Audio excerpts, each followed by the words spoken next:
கிறிஸ்துவுக்குள் மிகவும் பிரியமானவர்களே, கிறிஸ்துவுக்குள் எப்பொழுதும் சந்தோஷமாயிருங்கள். ஆமென். கர்த்தருக்குள் சந்தோஷமாயிருப்பதுதான் நம்முடைய பலன். ஆமென். இன்றைக்கு இந்த செப்டம்பர் மாதம் 2ஆம் தேதிக்குள்ளாக நாம் கடந்து வந்திருக்கிறோம் இல்லையா? அந்த புதிய மாதம் பிறந்து இன்னொரு நாளை நாம் பார்த்திருக்கிறோம். அதற்கு நமக்கு கர்த்தர் கிருபை பாராட்டியிருக்கிறார். இன்றைக்கு கர்த்தர் நம்மோடு கூட என்ன பேசுறாங்கன்னு பார்ப்போம்.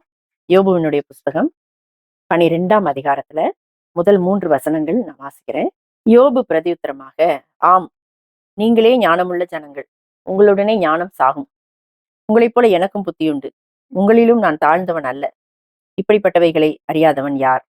அல்லேலூயா. என்ன நடக்குது அப்படின்னா, சிநேகிதரால நிந்திக்கப்பட்ட ஒரு நிலையில யோபு இருக்கிறதை நம்ம பார்க்கிறோம். சொல்றாரு, உங்களுக்கு தான் அதாவது எவ்வளவு எக்ஸ்ட்ரீம் போய் சொல்றாரு பாருங்க. யோபுவினுடைய புலம்பல்னு சொல்லலாம் இது. நீங்க தான் ஞானமுள்ள ஜனங்கள். உங்களோட ஞானமே செத்து போயிரும். உங்களுக்கு அப்புறம் ஞானம்ங்கிற வார்த்தையே இருக்காது. உலகத்துல ஞானமே இருக்காது. சொல்றாரு பாருங்க. நீங்க தான் ஞானம் உள்ளவங்க. உங்களோட ஞானமே செத்து போயிட போகுது. அவ்வளோ ஞானம் உடையவங்க நீங்க. உங்களை போல எனக்கும் கொஞ்சம் புத்தி இருக்கு. உங்களிலும் நான் தாழ்ந்தவன் அல்ல.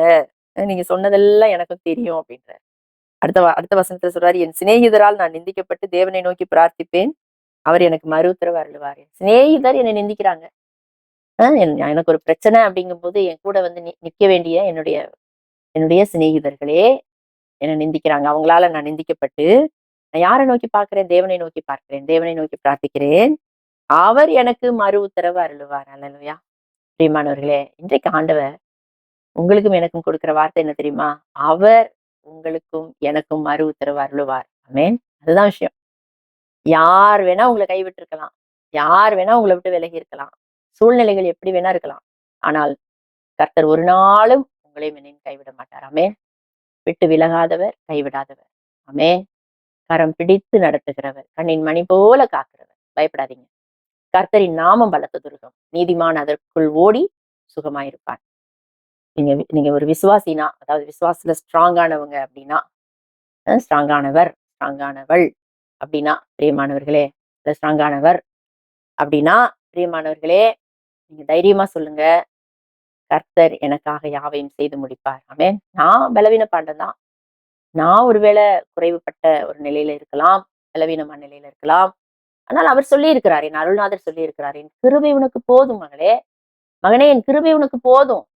உன் பலவீனத்துல, உன் சோர்வுல, உன் அசதியில, உன் வியாதியில, உன் வியாகுலத்துல, உன் நிந்தையில, உன் துக்கத்துல, உன் துன்பத்துல, உன் அவமானத்துல, உன்னுடைய நெருக்கத்துல, உன்னுடைய பாடுகள்ல, உன்னுடைய தேவைகள்ல, உன்னுடைய அவமானங்கள்ல என் பலன் பூரணமாய் விளங்கும். அல்லேலூயா. நம்மை பலப்படுத்துகிற கிறிஸ்துவினாலே எல்லாவற்றையும் செய்ய எனக்கு பலன் உண்டு. அல்லேலூயா. அதான் பவுல் சொல்றாரு. வாசிக்கலாம் அந்த பகுதிய. 2 கொரிந்தியர் 12ஆம் அதிகாரம் 9ல இருந்து வாசிக்கிறேன். அதற்கு ஆண்டவர் சொல்றாங்க, இவர் வந்து என்ன சொல்றாருன்னா, சில என் மாம்சத்துல ஒரு முள் இருக்கு. அது வந்து என்னைய குட்டிக்கிட்டே இருக்கு. ஒரு சாத்தானுடைய தூதன் மாதிரி. அதனால என்னைய எப்பவும் அது என்னை விட்டு நீக்கி போடுங்கன்னு சொல்லி ஆண்டவர்ட்ட வேண்டுதல வைக்கிறாரு. அப்ப ஆண்டவர் சொல்றாங்க, என் கிருபை உனக்கு போதும். ஆமென். என் கிருபை உனக்கு போதும். பலவீனத்திலே என் பலம் பூரணமாய் விளங்கும் என்றார். பிரியமானவர்களே, நீங்க ஏதாவது பலவீனப்பட்ட நிலையில இருக்கீங்களா? அடிக்கடி நம்ம இந்த நிகழ்ச்சியில சொல்வதுண்டு, நம்ம நீதிமான்களாக மாறணும், பாவங்களை அறிக்கை செய்யணும். கரெக்ட். அது ஒரு ஸ்டேஜ். அதோடு நின்று விடக்கூடாது. பாவங்களை அறிக்கை செய்யணும், உண்மைதான். ஆனா நீதிமானாக நாம மாற முடியுமா? முடியாது. யாருடைய பலன் இருந்தாதான் நீதிமானா மாற முடியும்? பரிசுத்த ஆவியானவருடைய வல்லமையும் பலனும் இருந்தாதான் நீதிமானா மாற முடியும். பரிசுத்த ஆவியானவருடைய வல்லமை விசுவாசிக்கணும், அவருடைய கிருபையை சார்ந்து கொள்ளணும். இந்த 2 தான் நம்மள நீதிமானாக்கும். இதை குறித்து அவ்வப்போது ஆவியானவர் ஏவுகிற போதெல்லாம் சொல்லித்தர கர்த்தர் கிருபை செய்வாராக. ஷேர் பண்ண, பகிர்ந்து கொள்ள கர்த்தர் கிருபை செய்வாராக. ஞாபகப்படுத்த கர்த்தர் கிருபை செய்வாராக. பிரியமானவர்களே, என் கிருபை உனக்கு போதும். பலவீனத்துல என் பலன் பூரணமாய் விளங்கும். இப்ப நீங்க ஒருவேளை, என்னால முடியலையா ஆண்டவரே, நான் வீக்கா இருக்கேனே, சில காரியங்கள்ல நான் பலவீனமாக இருக்கிறேனே, அல்லது வியாதியினால நான் பலவீனப்பட்ட நிலையில இருக்கிறேனே, அல்லது ஏதேனும் ஒரு குறிப்பிட்ட சுபாவத்துல, ஜென்ம சுபாவத்தினால நான் பலவீனப்பட்ட நிலையில இருக்கிறேனே அப்படின்னு நினைக்கிறீங்களா? இந்த வசனம் பிராக்டிகலா இப்ப நம்ம அப்ளை பண்ண போறோம். ஆமென். பிராக்டிகலா அப்ளை பண்ண போறோம். ஆண்டவர்ட்ட சொல்லுங்க, நீங்க சொன்னீங்களே, என் கிருபை உனக்கு போதும், உன் பலவீனத்துல என் பலம் பூரணமாய் விளங்கும்னு சொன்னீங்களே ரபா பாபா ரபா லகர தடகர பாரபா லகர தடகரபா உரிகாலா ஷக்கர பலகர தடகர சக்கர பலகரபா. உங்கள் மீது அந்த வல்லமை இறங்குகிறது நீங்க உணர்கிறீங்க. உங்க மேல அந்த வல்லமை இறங்குகிறது. நீங்க சொல்லுங்க, ஆண்டவரே, நான் பலவீனமா இருக்கனேன்னு சொல்லுங்க. அப்படியே நிரப்புவார். அப்படியே நிரப்புவார், அப்படியே பலப்படுத்துவார், பலப்படுத்துவார். எந்த காரியத்துல நீங்க பலவீனமா இருக்கீங்களோ அந்த காரியத்துல உங்களை நிக்க வைப்பார். அல்லேலூயா. அந்த காரியத்துல உங்களை ஒருவேளை டயர்டா இருக்குன்னு ஃபீல் பண்றீங்களா, பலப்படுத்துவார். சுகவீனமா இருக்கீங்களா, எழுந்து உட்கார வைப்பார். அல்லேலூயா. ஜென்ம சுபாவத்துல விழுந்து போன நிலையில இருக்கீங்களா, உங்களை தூக்கி நிறுத்துவார். அல்லேலூயா. அந்த பலவீனத்துல அவருடைய பலம் பூரணமாய் விளங்கும். நீங்க உங்க சுயத்துல சார்ந்து கொண்டீங்கன்னு வச்சுக்கோங்க, நீங்களே ட்ரை பண்ணி நீங்களே பல காரியங்கள்ல பாவ மன்னிப்பு கேட்டுட்டு நானே அப்படியே இருக்க முடியாது. நம்ம எல்லாம் பலவீனமான பாண்டம் என்பதை நாம் உணர்ந்து கொள்ள வேண்டும். அதனாலதான் ஏன் ஏன் அப்படி, அதுக்குதான் ஆண்டவர் சொல்றாங்க, ஆஹ் உனக்கு வெளிப்படுத்தப்பட்டவைகளுக்குரிய மேன்மை நிமித்தம் நீ உன்னை உயர்த்தாத படிக்கு 7ஆம் வசனத்துல சொல்லப்பட்டிருக்கு. அதான் ரகசியம். நமக்கு அநேக ரகசியங்கள் வெளிப்படுத்தப்பட்டிருக்கு, நமக்கு அநேக கிருபைகள் கொடுக்கப்பட்டிருக்கு, வரங்கள் கொடுக்கப்பட்டிருக்கு, தாளந்துகள் கொடுக்கப்பட்டிருக்கு. அப்போ அதை நிமித்தம் நம்ம என்ன செஞ்சிருவோம் தெரியுமா, நான் யார் தெரியுமா அப்படின்னு நம்ம அப்படியே ஒரு சினிமா ஹீரோ மாதிரி அப்படி நம்மளையே நம்ம உயர்த்த ஆரம்பிச்சிருவோம். சாத்தான் விழுந்து போன இடம் அதானே. அல்லேலூயா. அப்ப விழுந்து போகாத படிக்கதான் ஆண்டவர் என்ன செய்யறாங்க, சில முட்களை குட்டுறதுக்கு. என்ன நீ பெருசா, என்ன பிரசங்கம் பண்றியா, என்ன பெருசா தீர்க்க தரிசனம் சொல்றியா, என்ன பெருசா ஜெபம் பண்றியா, ஜெபம் நடத்துறியா, என்ன பெருசா பெரிய பிசினஸ் மேனா நீ, என்ன பெரிய பெரிய பெரிய ஆபீசரா நீ. அப்ப யார் அதை அனுமதித்திருப்பதை கர்த்தர் அனுமதித்திருக்கிறார். அதான் அந்த வசனம் சொல்லுது, எனக்கு வெளிப்படுத்தப்பட்டவைகளுக்குரிய மேன்மை நிமித்தம் நான் என்னை உயர்த்தாத படிக்கு என் மாம்சத்திலே ஒரு முள் கொடுக்கப்பட்டிருக்கிறது. என்னை நான் உயர்த்தாத படிக்கு அது என்னை குட்டும் சாத்தானுடைய தூதனாய் இருக்கிறது.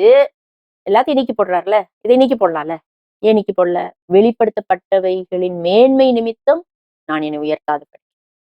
பெரிய பிரசங்கியா இருந்தார் சில ஆண்டுகளுக்கு முன்பதாக. பயங்கரமான தமிழ்நாட்டுல தான் பயங்கரமான காரியங்களை செய்தார்.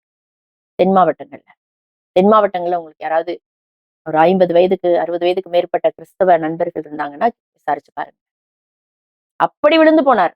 ஏன், வெளிப்படுத்தப்பட்டவைகளுக்குரிய மேன்மை நிமித்தம் தன்னை உயர்த்தினபடினால. அதற்குத்தான் ஆண்டவர் சில காரியங்களை நமக்கு அனுமதித்திருக்கிறார். அதுக்காக நம்ம என்ன செய்யணும், பவுல் என்ன அழகா சொல்றாரு பாருங்க. அதற்கு அவர், என் கிருபை உனக்கு போதும், பலவீனத்திலே என் பலம் பூரணமாய் விளங்கும் என்றார். இந்த வார்த்தையை சொல்லி ஜெபம் பண்ணுங்க. அவர் பலம் அப்படியே வல்லமையாய் பூரணமாய் மீது இறங்கி வருகிறதை நாம் அறிய முடியும். அல்லேலூயா. சொல்லிட்டு பவுல் சொல்றாரு, ஆகையால் கிறிஸ்துவின் வல்லமை என்மேல் தங்கும்படி என் பலவீனங்களை குறித்து நான் மிகவும் சந்தோஷமாய் மேன்மை பாராட்டுவேன். ஆமாயா, பலவீனம்தான், பலவீன பாண்டம்தான், ஆனா அவர் வல்லமை என் மேல தங்கட்டும். அல்லேலூயா என்று சொல்லி அவர் என்ன செய்யறாரு, தன்னுடைய பலவீனங்களை குறித்து மிகவும் சந்தோஷமாய் மேன்மை பாராட்டுகிற ஒரு பவுலை நம்ம பார்க்கிறோம். 10வது வசனத்துல சொல்றாரு, அந்தபடி நான் பலவீனமாய் இருக்கும் போதே பலமுள்ளவனாய் இருக்கிறேன். தீபாலாகரதடகரபா ஆனவர்கிட்ட சொன்னான், நான் பலவீனம் தான், ஆனா நீங்க பலவான். என்னில் இருக்கிற நீர் பெரியவர், என்னில் இருக்கிற நீர் வல்லவர், என்னில் இருக்கிற நீர் பரிசுத்தர். நீங்க பரிசுத்தரா இருக்கிறது போல நானும் பரிசுத்தரா இருக்கணும்னா அந்த பலனை தரவர் நீங்க தான். நீங்க உண்மையுள்ளவரா இருக்கிறது போல நானும் உண்மையுள்ளவளா இருக்கணும்னா அதுக்கான பலனை தரவர் நீங்க தான். நீங்க அன்புள்ளவரா இருக்கிறது போல நானும் அன்புள்ளவளா இருக்கணும்னா, நீங்க மன்னிக்கிறவரா இருக்கிறது போல நானும் மன்னிக்கிறவளாய் மறக்கிறவளா இருக்கணும், அதுக்கான பலனை தரவங்க நீங்க தான், நீங்க தான், நீங்க தான், நீங்க தான், நீங்க தான். இல்லையா, நீ பலப்படுத்துகிற கிறிஸ்துவினாலே எல்லாவற்றையும் செய்ய எனக்கு பலன். அப்படி இந்த வார்த்தை தான் சொல்லணும், விசுவாசிக்கணும், கிருபையை சார்ந்து கொள்ளும். பாவரிக்க சொல்றோம், ஜெபம் பண்றோம், அங்கேயே நின்று போயிடக்கூடாது. நம்மளே மாம்சத்துல ட்ரை பண்ணக்கூடாது, முடியாது. அப்ப எதுக்கு கிருபை? அதான் சொல்றாரு பவுல் ரோமருக்கு எழுதிய நிருபம் 4ஆம் அதிகாரம் 3ஆம் அதிகாரத்துல அதை டிஸ்கஸ் பண்றாரு. அப்புறம் எதுக்கு கிருபை? கிருபை வேண்டாமே.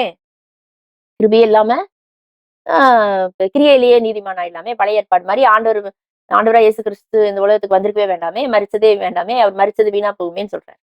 அல்லேலூயா. பிரியமானவர்களே, இந்த நாள்ல கர்த்தர் நம்மோடு கூட பேசிக் கொண்டிருக்கிறார், இடைப்பட்டு கொண்டிருக்கிறார். பலவீனம்னு விழுந்து போறதுக்கல்ல, அவருடைய பலம் நம்மேல் பூரணமாய் விளங்கும் என்பதை விசுவாசித்து அறிக்கை செய்து, பிராக்டிகல் செஷன் இது, அறிக்கை செய்யுங்க.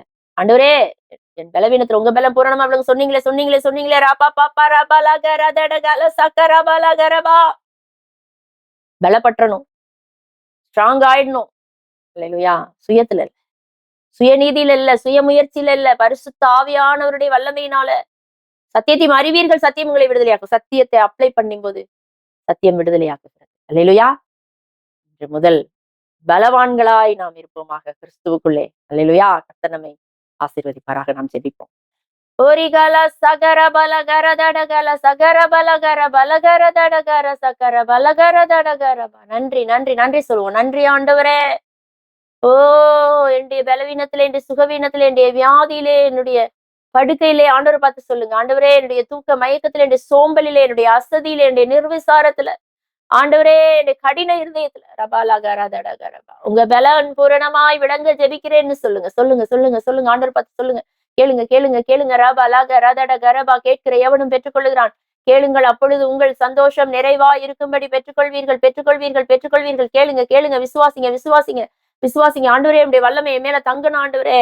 என் பலவீனங்களை குறித்து நான் மேன்மை பாராட்டுறேன்னு சொல்லுங்க. எது உங்க பலவீனம், அந்த பலவீனத்தை குறித்து மேன்மை பாராட்டுங்க. பரவாயில்ல பரவாயில்ல, எவ்வளவு வேணா நான் பலவீனமா இருந்துட்டு போறேன், பரவாயில்ல, அவருடைய வல்லமை என் மீது இறங்குகிறதுன்னு அறிக்கை செய்யுங்க. ரஹலா பரகல தடகல சக்கர பலகர தடகரபா உரிகல சகர பலக பலகர சியக்கர பலகர.